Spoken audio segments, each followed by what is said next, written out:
update ng bayan. Maasahan anumang panahon.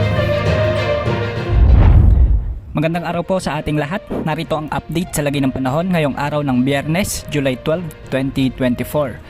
Sa ngayon muling nagbabalik ang southwest monsoon o habagat sa bansa at apektado nito ngayon ang western sections ng Southern Luzon, western parts ng Mindanao kasama na ang western Visayas.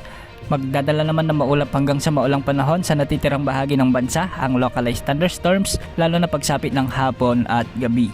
Samantala patuloy na tumataas ang posibilidad na may mabuong sama ng panahon gaya ng low pressure area o bagyo sa mga susunod na araw ayon sa mga weather models na ginagamit natin. Makikita natin sa ating wind outlook na hindi lang isa kundi dalawang potensyal na bagyo ang posibleng mabuo sa loob at labas ng ating Philippine Area of Responsibility. Ang unang potensyal na sama ng panahon ay ang nasa silangan ng bansa. Makikita natin na unti-unting lalakas ito bilang low pressure area o di kaya naman ay magiging ganap na bagyo at mabagal na kikilos papalapit sa silangang bahagi ng Visayas at sa Mindanao sa mga susunod na araw. Posible ring dumaplis o maglandfall ito sa bahagi ng Luzon.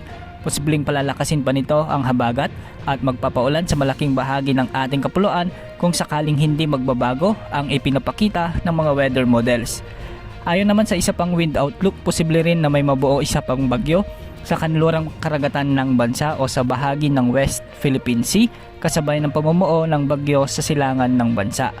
Makikita rin na medyo may kalakasan ito at malawak ang sakop na hangin.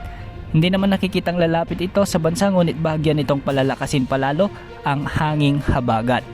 Posibleng magtungo o maglandfall ito sa bahagi ng southern China o sa northern part ng Vietnam.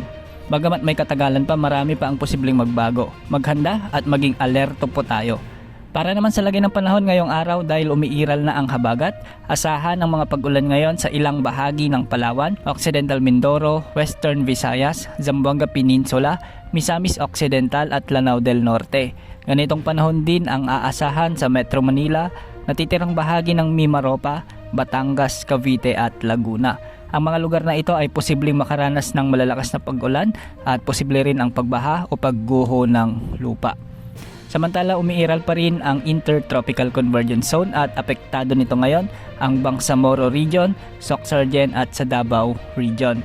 Posible rin ang flash floods at landslides sa mga lugar na nabanggit. May mga pag-ulan naman ngayon sa malaking bahagi ng bansa na inaasahan dahil sa mga localized thunderstorms.